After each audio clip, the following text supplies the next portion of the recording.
All right, welcome back, everybody. Hey! Hey, let me get the music down a little bit. It's time for a sexy after show. After show.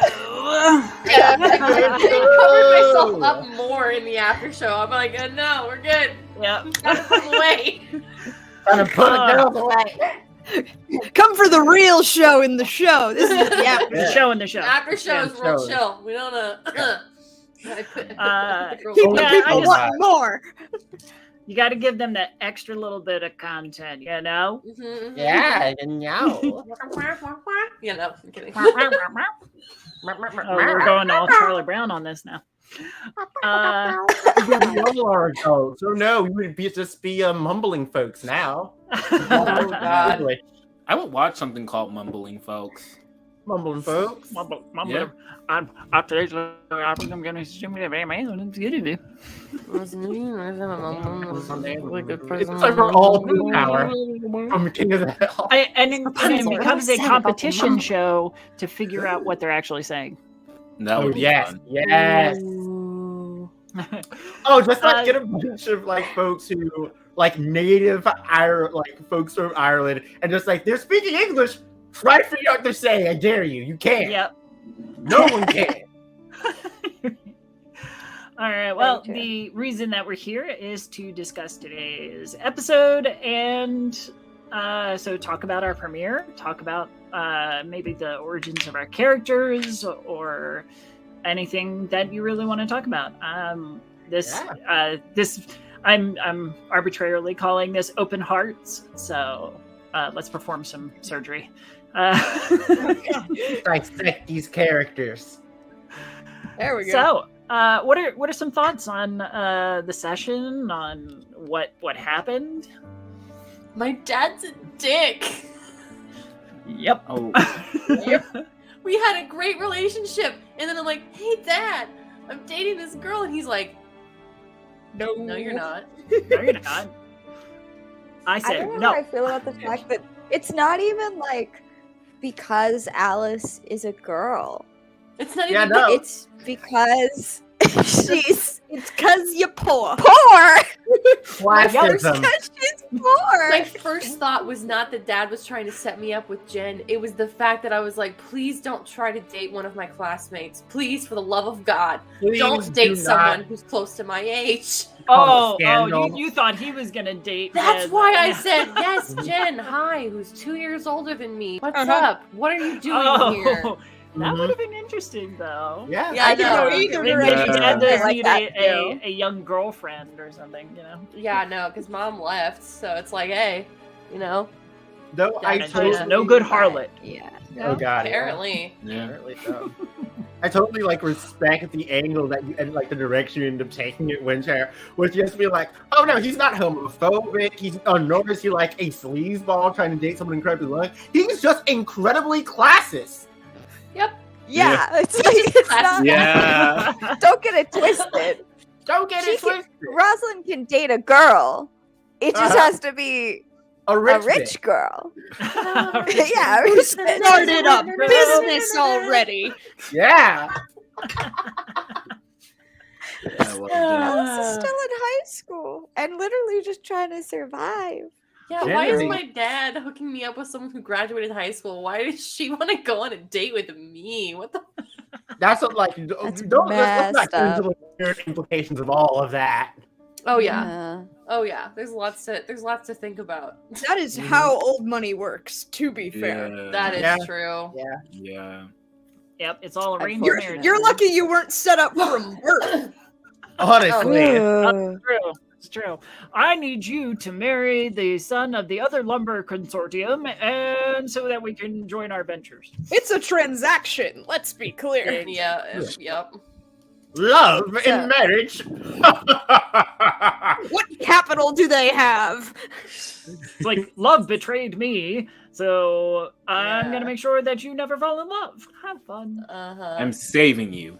I'm Yeah, saying. exactly. Sure. Exactly. Sure. So I just saw someone ask something about Alice in the chat. They're asking Oh, if Alice yeah. does not know about the monsters, and that's correct. She does That not is know. correct. She doesn't know that monsters are a thing, that they exist. That's yeah. She Yep, has that- no idea. She just reads about fantasy worlds. Technically, most monsters, of us and- don't know yeah. what the others are. Yeah, but she doesn't know that what That's true. and she is completely mortal. Just has a shitty life. Lala's like, oh man, this just got better. Yeah, yeah, it did. I'm pretty confident that Reese knows about Val, just in a variety of contexts of like, Mhm. you don't got a pulse, you smell bad. You smell like a corpse. Yes. You smell like a that. corpse. It's like there's something going on here, and it's like, at that point, it's like, yeah, that tracks. Don't know about any of the rest of you people, but it's like, yeah, I mean, I'm a wolf. They're dead. Sure. Yeah. Oh, Lala, I'll answer Yeah. that question. Sure. It's her parents because her parents are shitty. That's why she's protective. Yes. She Yeah. knows what her home life is, and she refuses to let her be subject to it. She if she could, she would take her out of it, but she can't. Yeah, I guess I didn't make that super clear at the beginning because I was like freaking out about what do I even say about the character. Alice is very abused.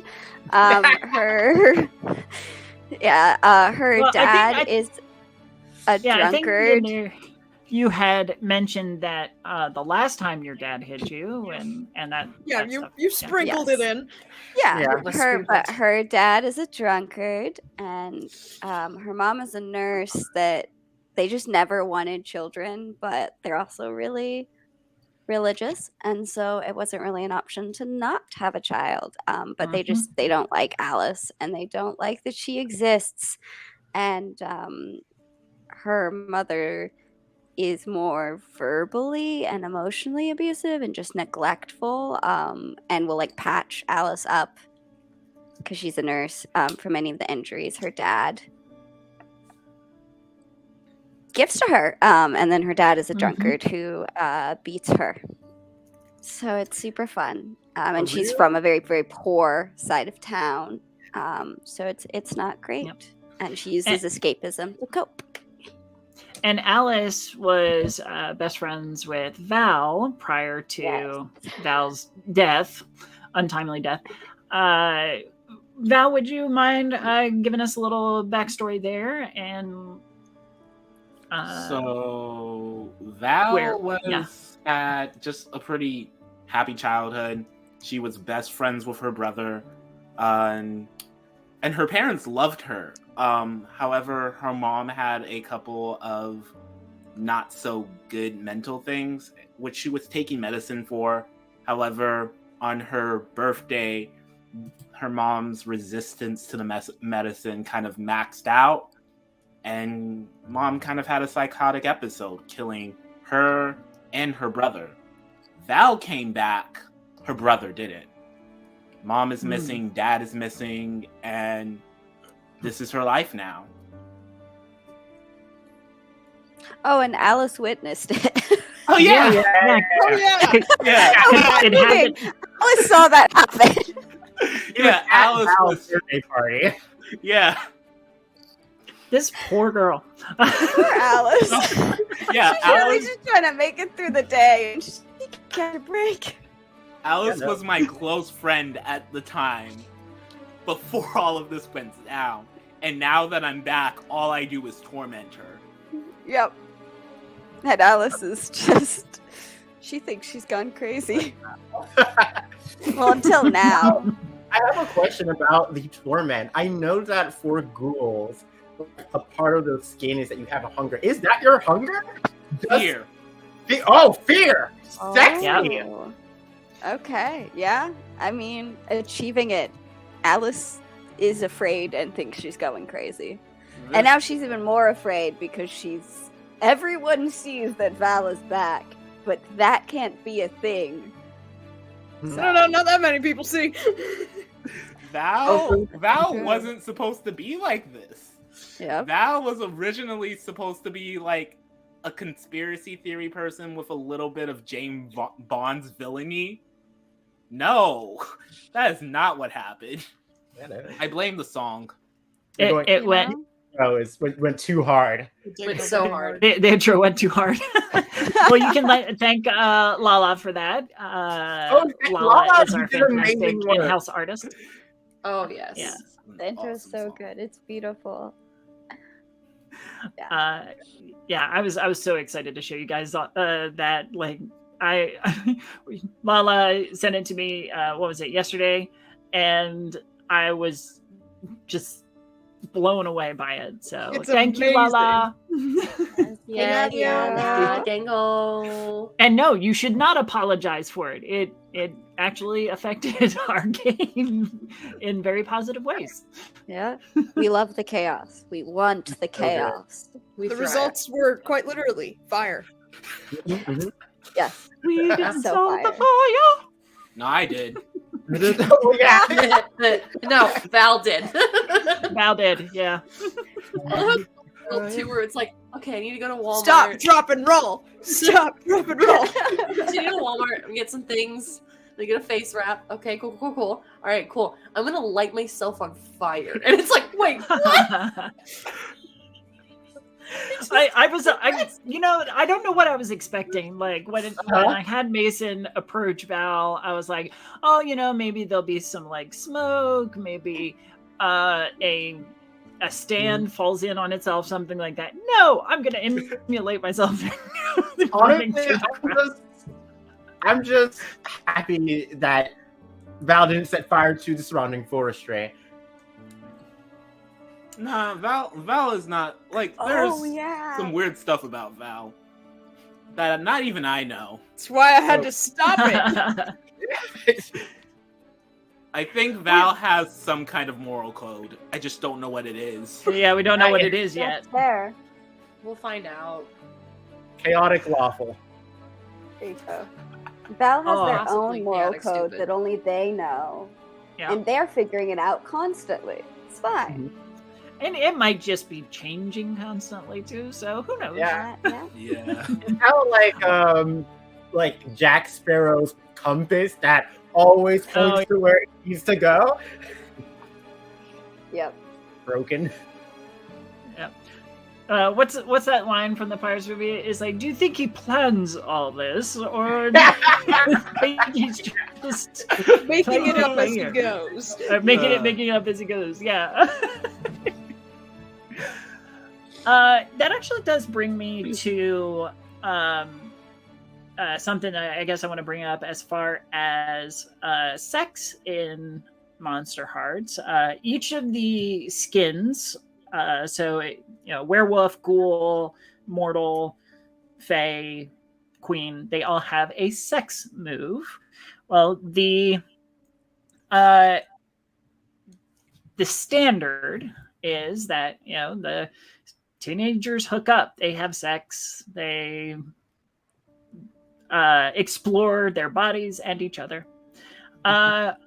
But a couple of you have expressed that you want to take your character's sexuality into ace territory or aromantic and stuff like that.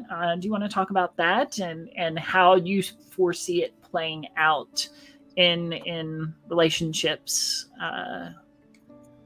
with the other characters, other supporting characters, that kind of stuff? So it's interesting because a lot of the times with werewolves, you have this stereotype of, passionate, aggressive, all these different things. And while Reese is definitely, aggressive and volatile, it's different. I wanted to take that and make it different because Reese is involved with the Ursas, involved just going through this, transition, constantly. And then also his gender transition. Reese is trans. And so then dealing with all of that on top of, and quite literally, everyone around me is hooking up just constantly. As if there was another thing that's wrong with me. It's an interesting thing to explore because like you said, sexuality is so prevalent and it's such a problematic touchstone of masculinity, especially a certain type of masculinity, to then not either, literally feel those feelings. What's up with that, and how is Reese going to deal with that? Right now, it's not an issue just because there isn't anybody necessarily, pursuing Reese in that capacity. Reese is also still too new and keeps everyone at a super distance, but who knows? Sure. That'll be a thing for him to explore. Absolutely. And I look forward to exploring it because I feel that it's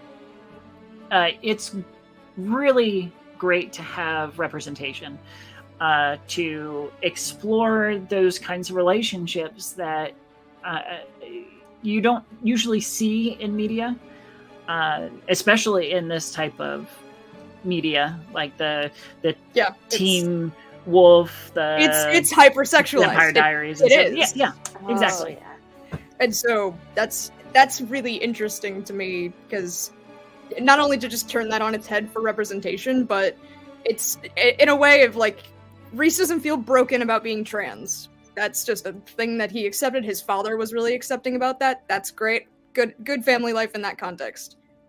Sex, though. That's the thing that's when it's so prevalent, when it's surrounding you, literally 40 feet away in a storage tent. Well, I mean, you also have high school, and high schoolers are fucking horny. In general, and, hormones and the pressures with other the pressures with other men to then that's true. Perform, or how many girls have you hooked up with, all these different things. That is a state to perform to, and that'll be interesting. Absolutely. So I look forward to seeing how that element plays into the story and Reese's, development as a character. Awesome. Anybody have anything else that they want to touch on? Anything they want to talk about? I gotta say, I'm super. Any curious. questions from the audience? Yes, Sorry. Go okay. The ahead. audience hit us. It's fun. I'm just curious about Robin. Oh yeah. Cool. Yeah, because like everyone got a little bit of spotlight here, but Robin has kind of remained a mystery. So I'm looking forward to see. With this episode, Robin's mind was very fixated on the fact that it has officially been a year since they've been in the mundane world, and this is the only night where the moonlit mirror basically at Crescent Hall National Park is the entrance and exit to Fairy. And it's only available when the full moon is over that lake. That when there's a reflection of two mirrors of two moons on both sides of the mirror, as it were. And you're able to cross over. And she was going to entreat her lordship, the Lord of Frost, the guy who's bringing over the Winter Court, in order to try and get her aunt out of exile and back home. But her aunt is refusing to leave. She's lost the last remaining marble she had. And so Robin was very defeated in that front and just like, okay, I have to be here for another year after I had not the most awesome year, because to touch on that sexuality bit, Robin, while in the Monday world, that's where they actually came into themselves under their gender identity and everything, of being gender of fluid, and kind of exploring their sexuality, and they ended up in a relationship with Mason. They at first didn't think it was going to really be anything, but it ended up as something, and like the heart wants what it wants, and they ended up catching feelings for Mason. But Mason made it very clear that Robin was just another lady for him. Like, it's like, oh yeah, I don't want to make this any more serious than it has to be. And so Robin was like, all right, cool, then it's over. And he did not respond well to that. And so that's why both like Robin and Mason are on the outs right now. But go on. No, go ahead. Go ahead and finish. I'm going to finish off by saying, in the weird turn of events, though, even though like the relationship that with Mason has become incredibly frayed, it's the most strong relationship that Robin currently has in Crescent Falls, besides their aunt. And so, even though they would prefer to not have to deal with Mason, that's basically the closest thing to a friend as they currently have. Aren't relationships complicated? Messy. So complicated.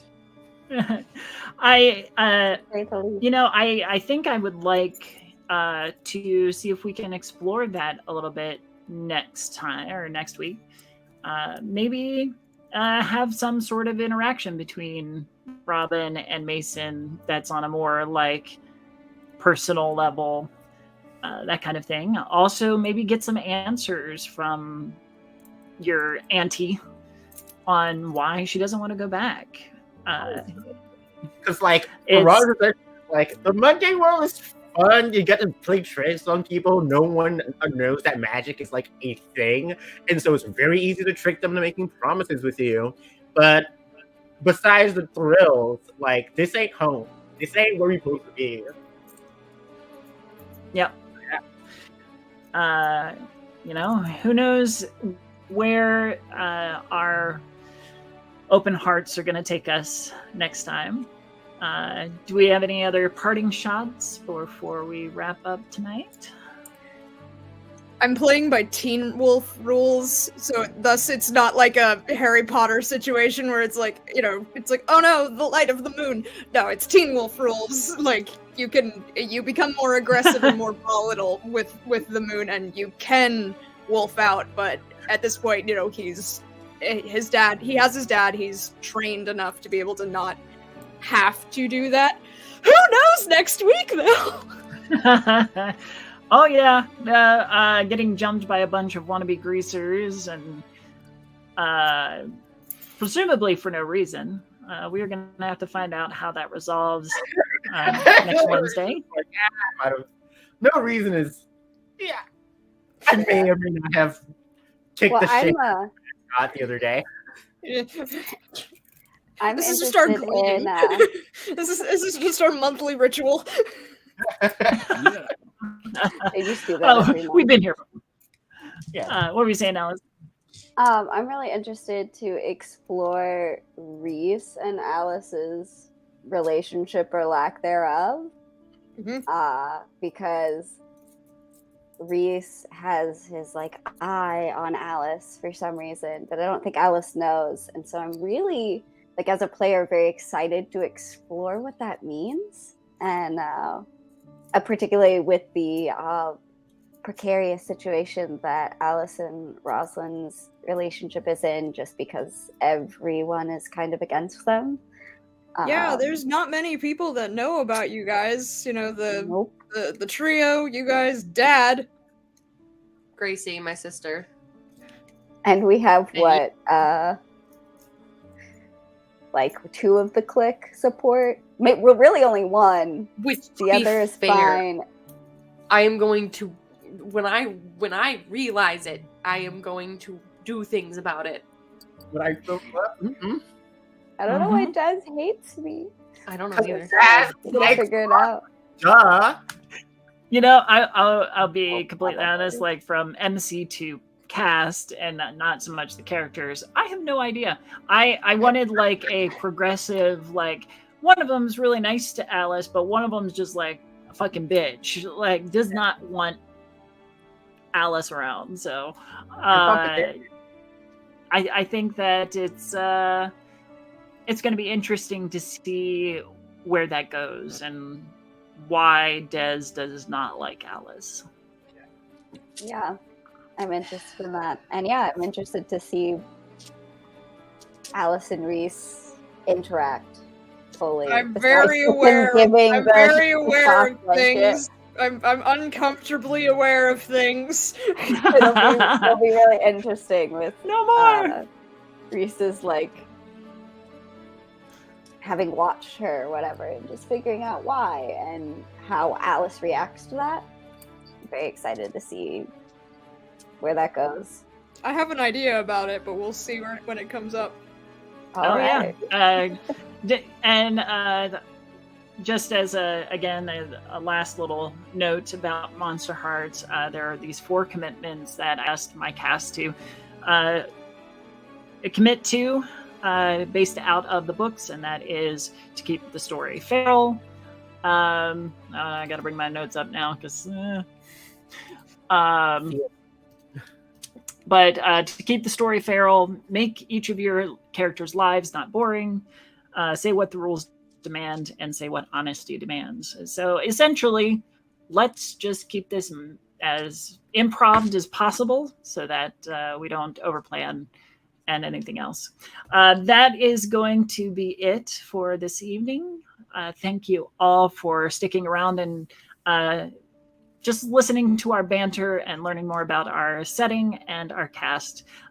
We will be back again next Wednesday at 4:30 p.m. Central, 5:30 p.m. Eastern on Wednesday. So thank you all, and I hope you all have a great night.